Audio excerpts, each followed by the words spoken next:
Aujourd'hui, une question revient de plus en plus souvent. Les États-Unis sont-ils en train de perdre le contrôle? Pendant des décennies, l'Amérique a dominé.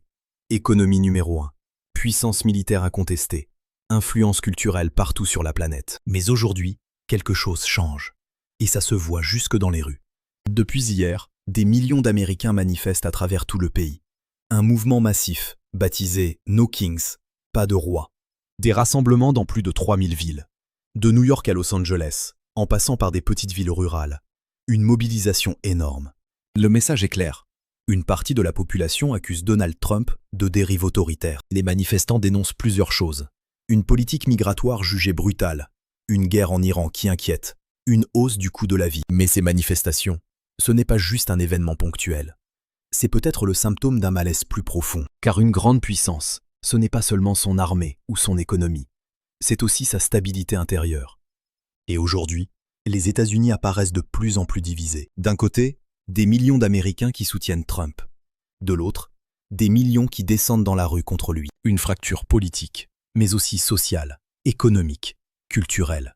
Et ça, pour une superpuissance, c'est dangereux. Pendant ce temps, le monde ne les attend pas. La Chine avance, d'autres puissances émergent. Et surtout, l'image des États-Unis à l'international se fragilise. Entre tensions diplomatiques, conflits et critiques sur leur politique intérieure, l'Amérique fait moins rêver qu'avant. Alors, est-ce vraiment un déclin? Pas si simple. Les États-Unis restent une puissance énorme.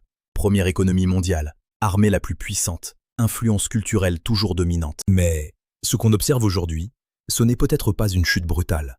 C'est une transition. Un monde où l'Amérique n'est plus seule au sommet. Et surtout, une question clé. Une puissance peut-elle rester dominante si elle est profondément divisée à l'intérieur? Ces manifestations massives montrent une chose. L'Amérique doute.